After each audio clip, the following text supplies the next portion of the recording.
A horse was mysteriously seen in a pack of wolves. The residents were intrigued, as the wolves did not attack the horse. A hunter, attracted by the story, investigates on his own. He almost fainted when he discovered the reason. Before you hear this breathtaking story, remember to subscribe to the channel. In the small town of Pine Ridge, nestled between mist-covered mountains and dense forests, life followed its quiet and predictable course. The residents, accustomed to isolation and the stories that echoed through the valleys, could hardly imagine that they were about to witness a phenomenon that would challenge their understanding of the natural world. It all began on a cold autumn morning when Jack, a middle-aged lumberjack known for his strength and skill with an axe, returned from the forest with wide eyes and trembling hands. He stumbled into the local tavern, where a group of men were having their breakfast before heading off to work. "You won't believe what I saw," exclaimed Jack, his voice hoarse with emotion. The others turned, curious, as he dropped heavily onto a wooden bench. A horse, a black and white horse, majestic like I've never seen before. But it wasn't alone. It was surrounded by wolves. A murmur of disbelief ran through the establishment. Wolves were common in the region, but wild horses were rare, and the idea of a peaceful coexistence between the two species was simply absurd. "You must have drunk too much last night, Jack," one of the men mocked, eliciting nervous laughter. But Jack insisted, describing in vivid detail the scene he had witnessed. The horse, its lustrous coat contrasting against the dark green of the forest, moving gracefully between the trees, while a pack of at least 6 wolves followed closely behind, showing no signs of aggression. As the days passed, other residents began to report similar sightings. A child swore to have seen the horse drinking water from a stream, with the wolves standing guard around it. A hunter claimed to have observed the group crossing a clearing by moonlight, moving as a single entity. The news spread quickly, attracting the attention of curious onlookers and skeptics from all over the region. Among them was Ethan, a wildlife photographer who had arrived in the town just a few weeks ago, in search of images for his next book on local fauna. Ethan, a man in his 30s with piercing green eyes and disheveled brown hair, was immediately intrigued by the reports. He had photographed wolves in various parts of the world, but had never heard of anything like this. Determined to capture this extraordinary scene on film, he began planning an expedition into the heart of the forest. Meanwhile, in the town, opinions were divided. Some saw the phenomenon as a sign of good omen, proof of the possible harmony between such different creatures. Others, more superstitious, feared it was a portent of misfortunes to come. The local pastor, an elderly man with a wrinkled face and kind eyes, tried to calm tensions, reminding everyone that nature sometimes presents us with wonders that defy our understanding. As the story spread, it attracted the attention of Sarah, a young veterinarian who worked in the nearest city. Intrigued by the reports, she decided to visit Pine Ridge to investigate for herself. Sarah was known for her passion for animals and her scientific approach, always seeking rational explanations for seemingly inexplicable phenomena. Upon arriving in the town, Sarah was greeted with a mixture of enthusiasm and suspicion. Some residents were eager to share their stories, while others feared that the presence of outsiders might disturb the delicate balance of the forest and its mysterious inhabitants. Ethan and Sarah soon met, united by their shared curiosity. Despite their different approaches, he seeking to capture the perfect moment, she in search of scientific answers, they decided to join forces in their quest for the horse and its unlikely lupine companions. As they prepared for their first expedition together, the atmosphere in the town grew increasingly charged with expectation. Some residents offered to guide them, while others warned them about the dangers of the forest. Old Theodore, a respected former hunter known for his knowledge of the region, sought them out on the eve of their departure. "Be careful," he advised, his blue eyes clouded by age but still perceptive. "The forest has guarded its secrets for a long time. Some of them were not meant to be discovered by us mortals." His words hung in the air like a fog, adding a layer of mystery to the already intriguing situation. Ethan and Sarah exchanged glances, a mixture of excitement and apprehension on their faces. They knew they were about to embark on a journey that could change not only their lives, but potentially our understanding of the natural world. As night fell over Pine Ridge, the two retired to their rooms at the local inn, their thoughts filled with images of wild horses and mysterious wolves. What would they find? in the green vastness that awaited them. What secrets would the forest reveal? And more importantly, were they prepared for the discoveries that awaited them? The following morning would bring the beginning of their adventure, a quest that promised to challenge their beliefs, test their limits, and perhaps reveal a truth more extraordinary than either of them could imagine. The forest was waiting for them, its secrets hidden in the shadows of the centuries-old trees, ready to be discovered by those brave enough to seek them out. Dawn in Pine Ridge brought with it a fine mist that lazily curled between the trees, as if the forest itself hesitated to reveal its secrets. Ethan and Sarah met in the town's central square, their faces a mixture of determination and anxiety.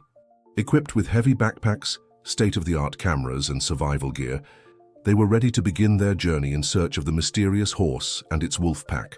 Before they left, they were approached by Mrs. Olivia, a grey-haired lady with eyes that seemed to hold the wisdom of generations. She handed them a small pouch of herbs.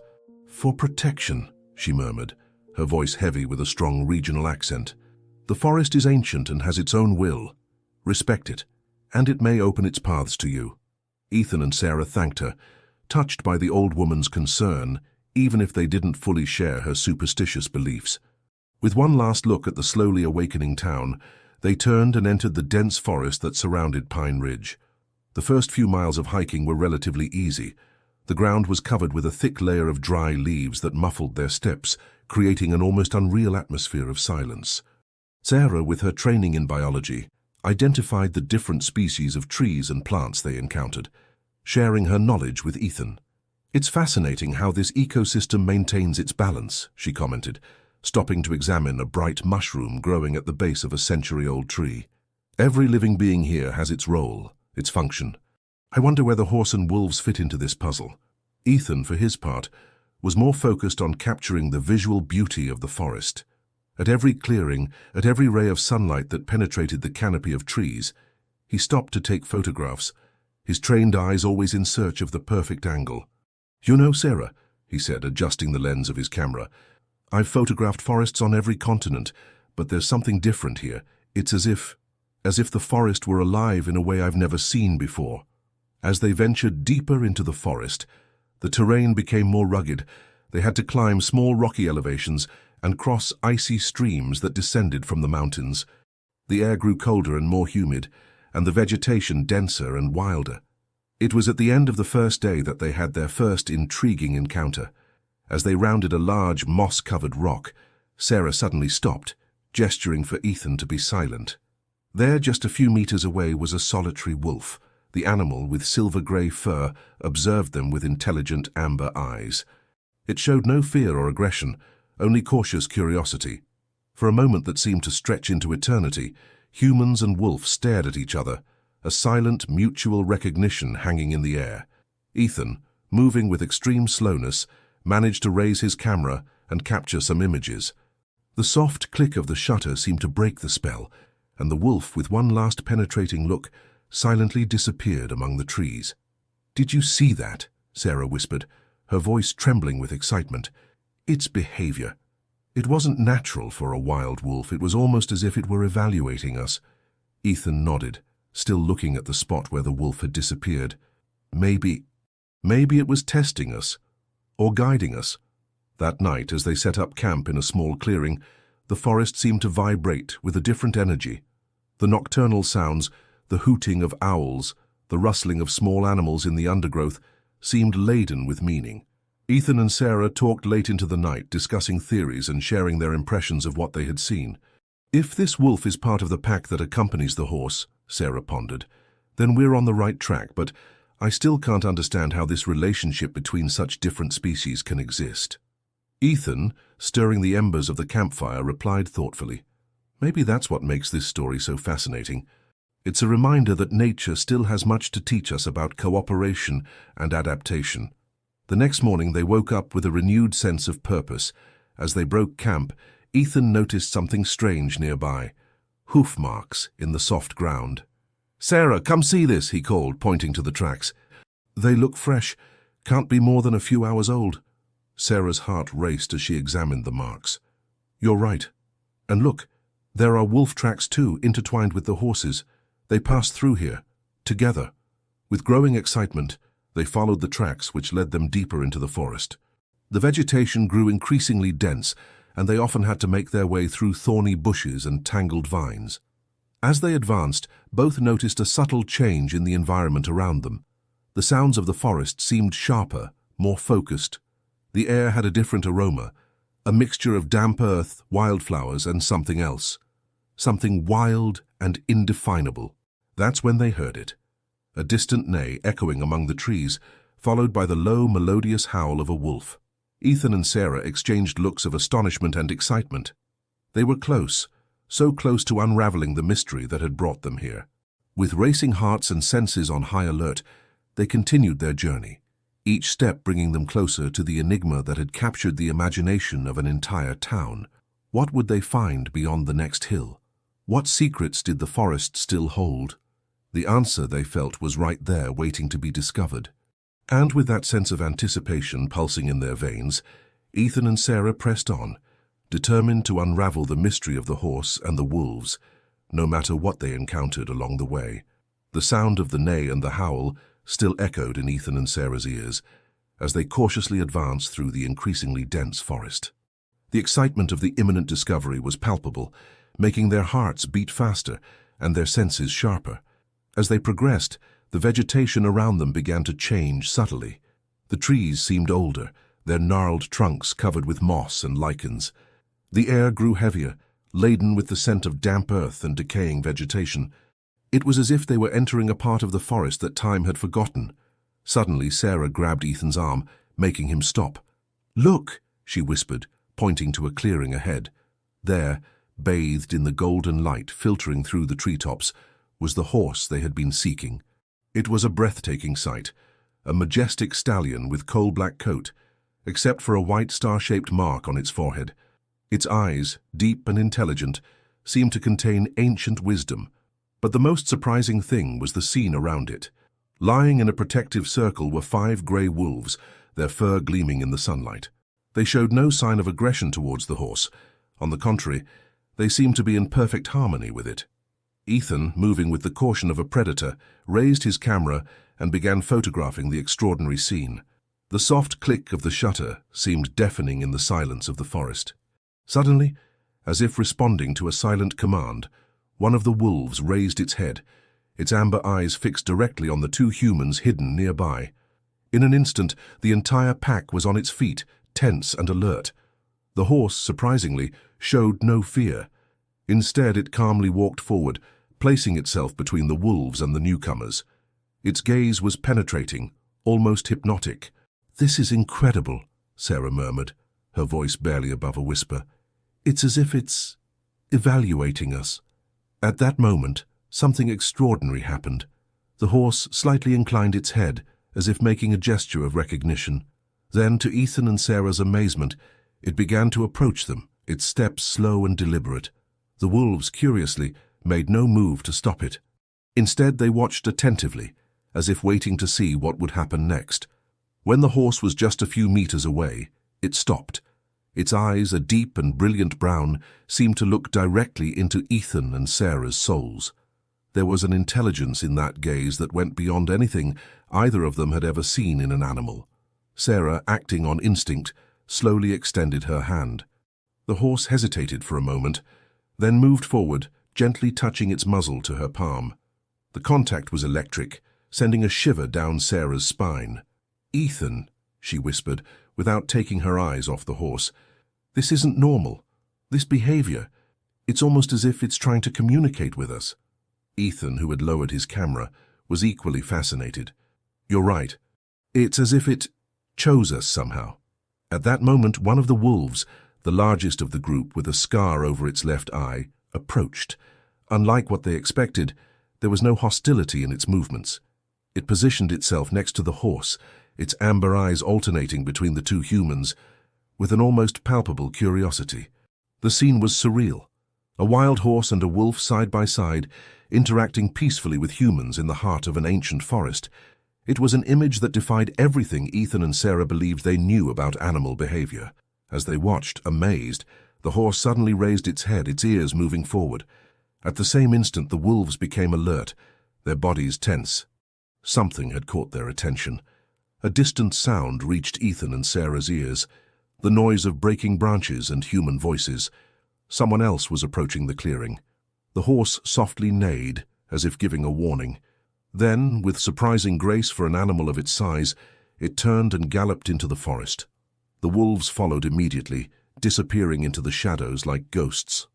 Ethan and Sarah stood still, stunned by what they had just witnessed. The encounter had lasted only a few minutes, but they knew their lives would never be the same. "What do we do now?" asked Ethan, his voice trembling slightly with emotion. Sarah, still looking at the spot where the animals had disappeared, responded with determination. Now we uncover the rest of this story, because I'm sure that what we just saw is only the tip of the iceberg." The voices were getting closer. Ethan and Sarah exchanged a quick glance, silently agreeing to keep their encounter secret for now. They had the feeling that they were about to get involved in something much bigger than they could ever have imagined. The voices were rapidly approaching, echoing through the forest. Ethan and Sarah exchanged worried looks, aware that their extraordinary encounter with the horse and wolves could be compromised if they were discovered there. "Quick, over here," Sarah whispered, pulling Ethan behind a large moss-covered rock. They had barely hidden when 3 men emerged into the clearing. Ethan and Sarah immediately recognized them. It was Mayor Frank, accompanied by 2 forest rangers. "I'm sure I heard something around here," said Frank, his eyes scanning the area. He was a stocky, middle-aged man, with a face that usually displayed a friendly smile. But at that moment, his expression was one of frustration and something else. Anxiety? "Mr. Mayor," one of the rangers spoke, "there are no signs of anything unusual here. Perhaps we should head back. This part of the forest isn't safe." Frank shook his head, stubborn. "No, we have to keep looking. You don't understand the importance of this. If we can capture that horse—" Ethan and Sarah exchanged surprised looks. "Capture the horse? Why would the mayor be interested in that?" "But, sir," the other ranger insisted, "even if we found the animal, how could we capture it? And the wolves? It's too dangerous." Frank let out an exasperated sigh. "You're paid to solve these problems, not to ask questions. That horse is worth a fortune, you understand? And it's not just me who's interested. There are powerful people willing to pay good money for it." The mayor's words fell like a weight on Ethan and Sarah. Suddenly, the mystery that had brought them here was taking on darker contours. The men continued their search, gradually moving away from the clearing. When their footsteps and voices finally disappeared in the distance, Ethan and Sarah emerged from their hiding place, their minds buzzing with this new information. "I can't believe it," Sarah murmured, her voice a mixture of shock and indignation. "The mayor wants to capture the horse to sell it. That's despicable," Ethan completed, his face hardened by anger. "And dangerous. They have no idea what they're dealing with. The connection between the horse and the wolves, it's something I've never seen before. Separating them could have disastrous consequences." Sarah nodded, her scientific mind already analyzing the implications. "You're right. This ecosystem, this balance we observed, it's fragile and precious. We can't allow it to be destroyed by greed." As they discussed what they had heard, the sun began to set, painting the sky with shades of orange and pink. The forest around them seemed different now, as if it held even deeper secrets than they had imagined. "What do we do now?" asked Ethan, running his hand through his hair in a gesture of frustration. Sarah was silent for a moment, thoughtful. Then her eyes lit up with determination. "We need to find out more. About the horse, about the wolves, about this connection between them.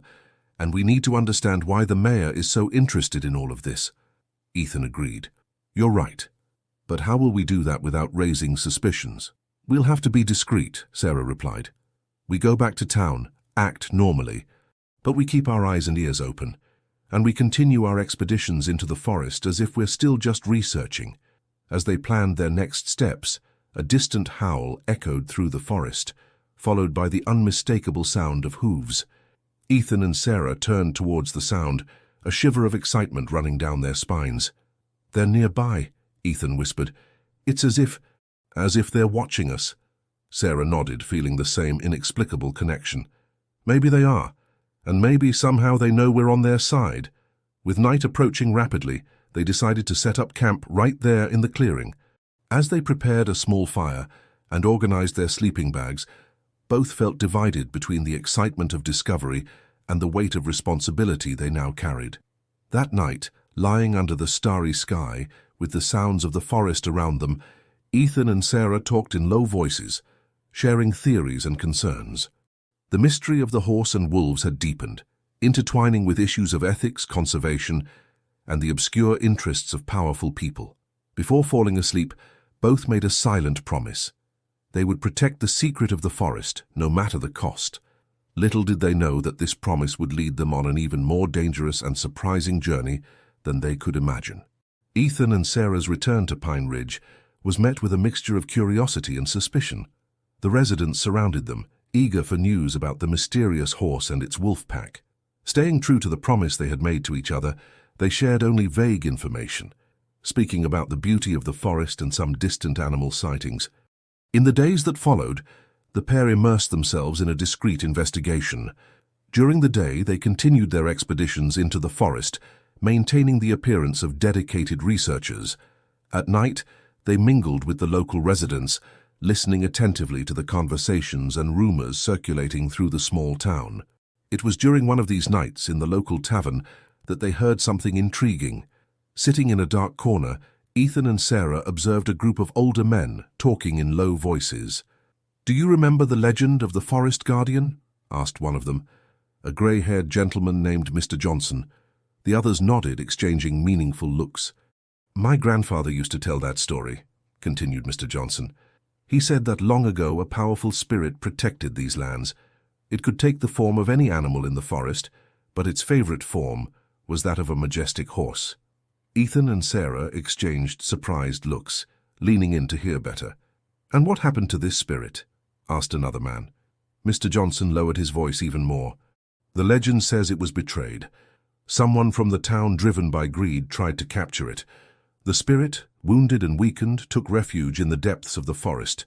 They say it vowed to return only when it found souls pure enough to restore the balance." A heavy silence fell over the group. Sarah felt a shiver run down her spine, remembering the penetrating gaze of the horse they had encountered.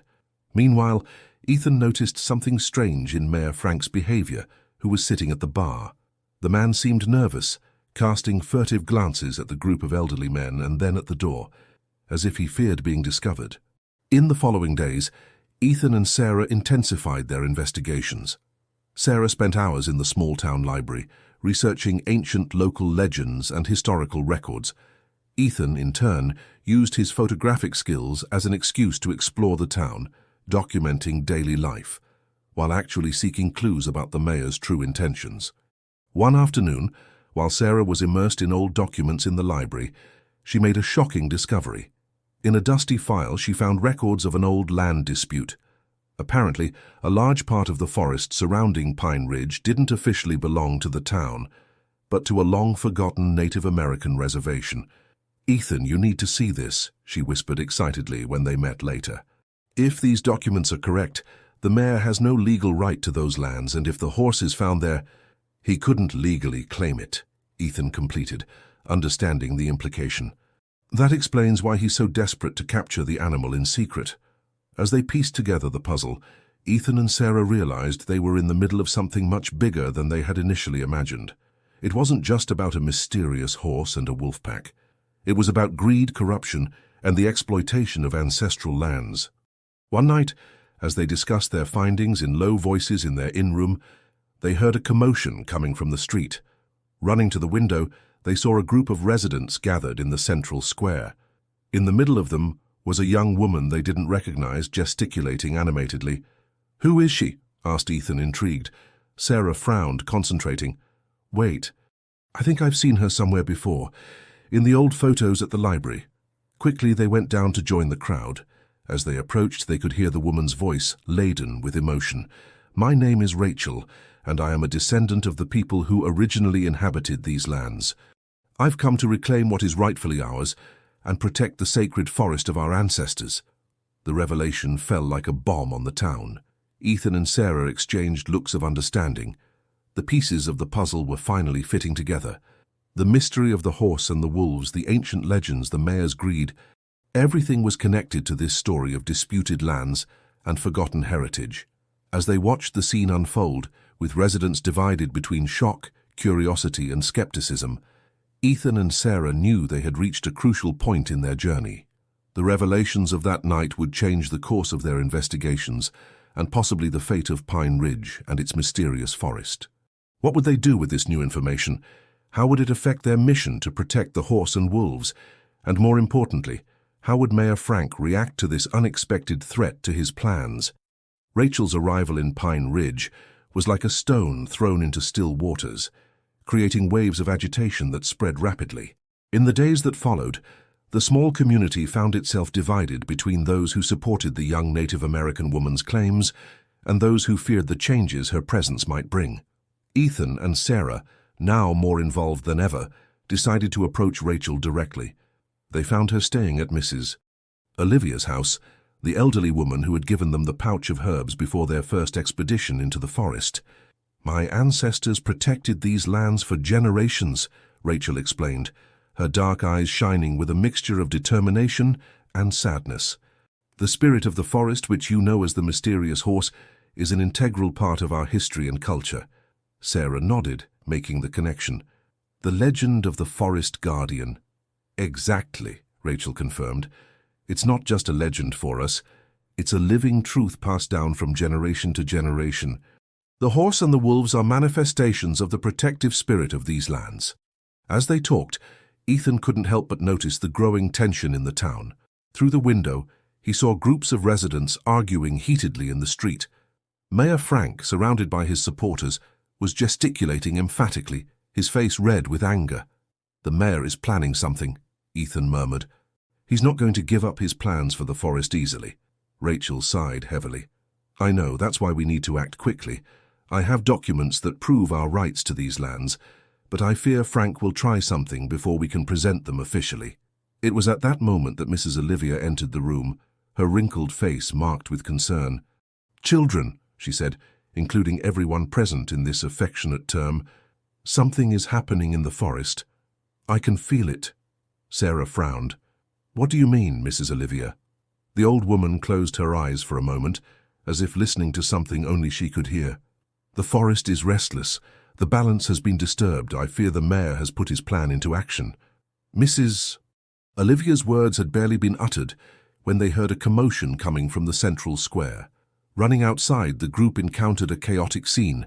A group of men, led by Mayor Frank, was preparing to enter the forest. They carried ropes, nets, and even tranquilizer guns. "They're going after the horse," Ethan exclaimed, his voice filled with urgency. Rachel stepped forward, her face a mask of determination. "We can't allow this. That horse isn't just an animal. It's the guardian of these lands. If they capture it, the balance will be broken in a way we can't repair." Sarah, feeling the weight of responsibility, made a quick decision. "We need to split up. Ethan and I will go to the forest, try to delay the mayor's group. Rachel, you need to stay here and mobilize the residents who are on our side. The more support we have, the better." Mrs. Olivia placed her hand on Sarah's shoulder. "Be careful, my dears. The forest will protect you if your intentions are pure, but the dangers are real."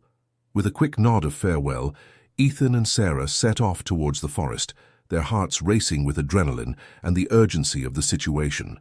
As they ran, they could hear the distant sound of voices and breaking branches. The mayor's group had already entered the woods. The forest seemed different now, darker and more threatening. The trees whispered ancient secrets, and every shadow seemed to hide a hidden danger. But Ethan and Sarah pressed on, guided by an instinct they couldn't explain. Suddenly, they heard a distant neigh followed by the howl of several wolves. The sound was laden with anguish, as if the animals knew of the danger approaching. "We're close," Sarah gasped, pushing a branch aside. "We can—" Her words were interrupted by a shout of triumph coming from a nearby clearing. Running towards the sound, Ethan and Sarah emerged into an open space, only to witness a scene that froze their hearts. The majestic black and white horse was surrounded by men with ropes and nets. The wolves, instead of fleeing, circled the perimeter, growling threateningly but not attacking, as if they were waiting for something. At the center of it all was Mayor Frank, his face contorted in a mixture of greed and fear. "Get it!" he shouted. "Don't let it escape!" Ethan and Sarah looked at each other, knowing they were about to get involved in something much bigger than themselves. The fate of the forest, the horse, the wolves, and perhaps all of Pine Ridge depended on what would happen in the next few moments. Chaos reigned in the forest clearing. Mayor Frank's men advanced with their nets and ropes, while the majestic black and white horse reared and neighed, its eyes glowing with an almost supernatural intelligence. The wolves, still circling the perimeter, increased their growls, creating a threatening symphony that echoed among the ancient trees. Ethan and Sarah rushed forward, determined to prevent the capture. "Stop!" shouted Sarah, her voice cutting through the tense air. "You don't know what you're doing." Mayor Frank turned, his face contorted in a mixture of surprise and anger at seeing the two. "You! What are you doing here? This is none of your business." Ethan stepped forward, his camera in hand. "Actually, it is. We know about the Native American lands, Frank. We know you have no legal right to this forest or any animal in it." Ethan's words caused a murmur of confusion among the men accompanying the mayor. Some lowered their ropes and nets, looking uncertainly at Frank. The mayor, seeing his control slipping, decided to play his last card. "It doesn't matter. This horse is worth a fortune. Think about what we could do for the town with that money." At that moment, a long, melancholic howl cut through the air. Everyone present turned to see an imposing wolf, larger than the others, emerge from the shadows of the forest. It was the same scarred-eye wolf that Ethan and Sarah had seen before.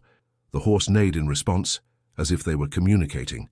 Then, to everyone's amazement, the wolf calmly advanced and stood beside the horse, the two side by side like twin guardians of the forest. Sarah, sensing this was a crucial moment, decided to risk everything. She stepped forward, placing herself between the animals and the mayor's men. "Listen, all of you," she began, her voice firm despite her racing heart. "What we're witnessing here is something extraordinary. This horse and these wolves are not simple animals. They're part of something greater, something that has protected this forest for generations." Ethan, realizing Sarah's strategy, joined her. "Think carefully about what you're about to do. Are you willing to destroy the balance of this land for greed? To ignore centuries of history and tradition?" Their words seemed to have an effect. More men lowered their weapons, looking uncertainly between the mayor and the animals. Frank, seeing his plan crumbling, made one last desperate attempt. He drew a tranquilizer gun and aimed it at the horse. "Enough talk, I'm going to end this right now." But before he could pull the trigger, a shout echoed through the clearing. "Stop!" Everyone turned to see Rachel emerging from the forest, followed by a group of town residents, including Mrs. Olivia. Rachel's face was marked with determination, and in her hands she held a bundle of papers. "Mayor Frank," she declared, her voice carrying authority, "these are the documents that prove my people's rights to these lands. You have no authority here." Rachel's arrival, and that of the residents, completely changed the dynamics in the clearing. The mayor's men, already hesitant, now completely lowered their weapons. Frank, seeing himself surrounded and defeated, let his tranquilizer gun fall, his face a mask of frustration and anger. At that moment, something extraordinary happened.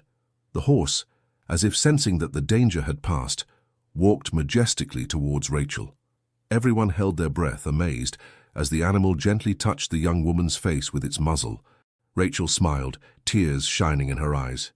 "Welcome back, Guardian," she whispered. "We've been waiting for you." The scarred wolf let out a long, melodious howl, which was answered by the other wolves in the forest. It was as if all of nature around them was celebrating. Ethan and Sarah looked at each other, feeling they had witnessed something truly magical. The connection between Rachel, the horse, and the forest was palpable, an ancient and powerful energy that seemed to vibrate in the air around them. Mrs. Olivia approached, her wrinkled face illuminated by a wise smile. "The balance has been restored," she said softly. "But the work is just beginning." As the group began to disperse, with Mayor Frank being led away to face the consequences of his actions, Ethan and Sarah remained in the clearing, absorbing the magnitude of what they had witnessed and participated in. "What happens now?" asked Ethan, his voice low and reverent. Sarah looked at the horse, which was now grazing peacefully beside the wolves, as if nothing extraordinary had happened. "Now," she replied, "I think our true journey is just beginning."